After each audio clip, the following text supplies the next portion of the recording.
Ел сайын республикада 9000 тонна эшкәртелгән автомобиль аккумуляторлар җыела. Түбән Камада яраксыз батарейкаларны җыю буенча беренче экосфера дигән кабул итү пункты ачылды.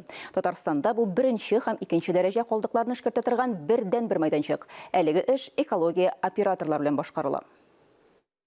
Алмаз тәҗрибәле машина йөртүче аккумулятор автомобильнең йөрәге ди Түбән Камада ул кабынмаса, димәк батареясы утырган кыш көне әлеге проблема белән ешрак очрашырга туры килә. Сүз әлеге очракта яше булган курычатлар турында бара. Минем дуслар элегрәк базарга бирәләр иде. Хәзер аерым пункт бар. Минем фикерем буенча бу бигрәк тәйбәт.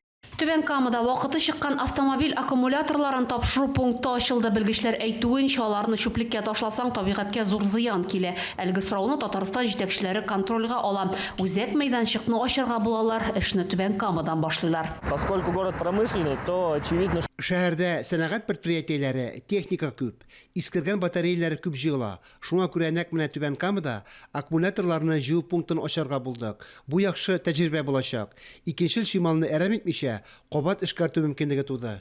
Җыелган батареяларны янәдән эшкәртәчәкләр, аккумулятор эчендәге кургашны Алабуга заводына җибәрәчәкләр. Алардан яңасын ясаячаклар.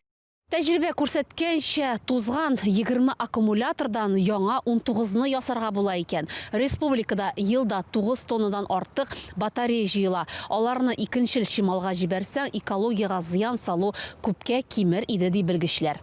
Гөлия Нигъмәтуллина, Фәхри Исламов, яңалыклар.